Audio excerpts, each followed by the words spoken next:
मित्रांनो, कसे आहात सगळे? बरे आहात ना? आज आपण बघूया ठरलं तर मग या मालिकेचा आजचाच म्हणजे 16 जानेवारीचा एपिसोड. एपिसोडच्या सुरुवातीला आपल्याला दाखवतात की अर्जुनला डिस्चार्ज मिळालेला असतो. तेवढ्यात तिकडे चैतन्य येतो. अर्जुन म्हणतो, महिपतचं कन्फेशन मिळालं का? चैतन्य म्हणतो, हे सगळं आपण घरी जाऊन बोलूया ना, आता चल. अश्विन, मला पेपर्स दे, मला पेपर बघायला दे. अर्जुन म्हणतो, तू काय लपवतोयस मला सांग. सावंतांना त्यांचं कन्फेशन मिळालंय का? चैतन्य म्हणतो, महिपतने अजून तोंड उघडलेलं नाहीये. अश्विन म्हणतो, पोलिसांना सुद्धा घाबरत नाही हा माणूस. अर्जुन म्हणतो, मी आत्ता पोलीस स्टेशनमध्ये जातोय. सायली म्हणते, हो पण तुमचा हात काहीतरीच काय बोलताय. अर्जुन म्हणतो, मला काही झालेलं नाही. मला आता महिपतला कसं बोलतं करायचं फक्त ते बघायचे. अर्जुन लगेच तिकडून निघून पण जातो. चैतन्य म्हणतो, राहू दे, तो तसाच आहे. तुम्हाला माहिती नाही आहे वहिनी, एकदा त्याच्या डोक्यात काय घुसलं की तो तसाच राहतो. अर्जुन महिपत समोर पोचतो. त्याला म्हणतो, 22 वर्षांपूर्वीचा ॲक्सिडेंट किल्लेदारांचा घडवून आणलेलास तो तूच घडवून आणलेलास, हे तू कन्फेस केलेस. पण हे तू स्वार्थापोटी नाही केलेस. तुझा कोणतरी बॉस होता ज्याने तुला हे करायची सुपारी दिली होती.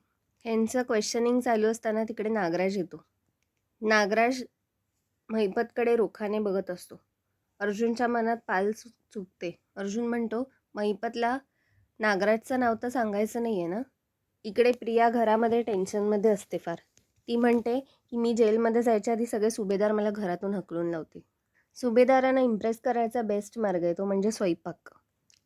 इकडे अर्जुन इन्स्पेक्टर सावंतांना इशाऱ्यानेच सांगतो की नागराजला आत घेऊन या. नागराज आत जातो आणि महिपतला विचारतो, सुमन कुठे? नागराज एकदम रडण्याचं नाटक करतो. म्हणतो, अरे कधी काळी आपली मैत्री होती आणि तू मैत्रीचा गैरफायदा घेतलास. कुठे ठेवलंस माझ्या सुमनला?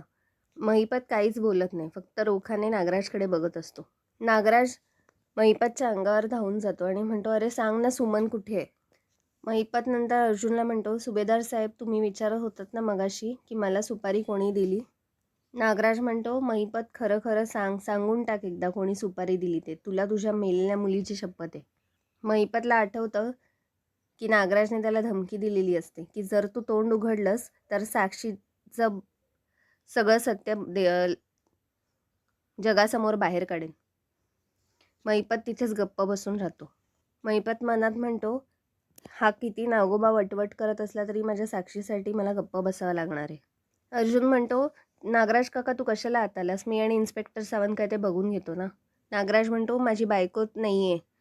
इतके दिवस ती गायब आहे आणि हे महिपतचंच काम आहे. कुठे फेडणार आहेस ही सगळी पापं महिपत? किती त्रास दिलायस तू? आता तुझ्या पापांचा घडा भरलाय. सांग आता सगळ्यांना. तुझ्या मुलीच्या आत्म्याला शांती नाही मिळणार नाही तर. इकडे सगळे सुभेदार नाश्त्याची वाट बघत असतात. पूर्णाजी म्हणते, ही म्हणते की बाबा पोहे करते ती. तन्वी म्हणते, अगं पूर्णाजी, मी खरंच पोहे बनवते. तेवढ्यात सायली आणि अश्विन येतात. ती म्हणते की तुमच्या मुलाला कामाशिवाय दुसरं सुचतंय काय? थेट पोलीस स्टेशनला गेलेत ते. इकडे अश्विन तन्वीला म्हणतो, तू आणि किचनमध्ये? तन्वी म्हणते, हो, मी सगळ्यांसाठी पोहे बनवते आज.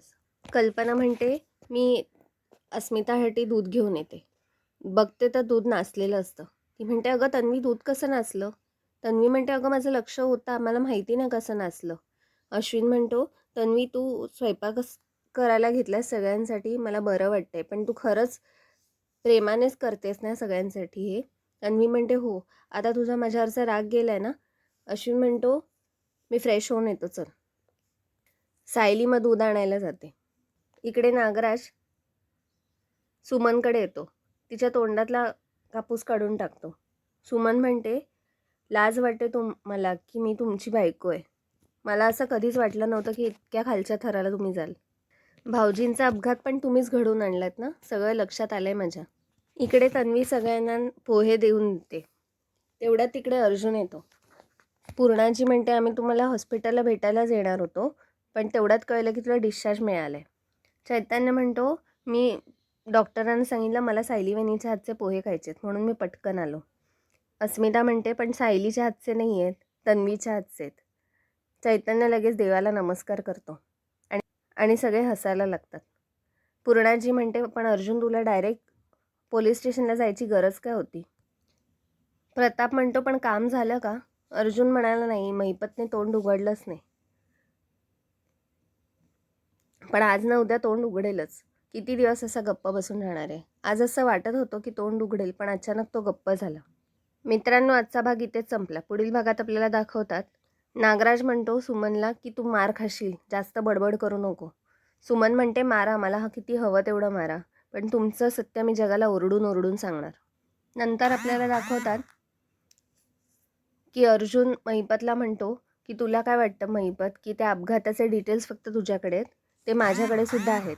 तू जरी नाही सांगितलंस तरीसुद्धा मी त्या मास्टर माइंडला शोधून काढणारच आहे. मग तुझं काय होईल ते बघ तू. मित्रांनो, आजचा भाग तुम्हाला कसा वाटलाय कमेंट्समध्ये नक्की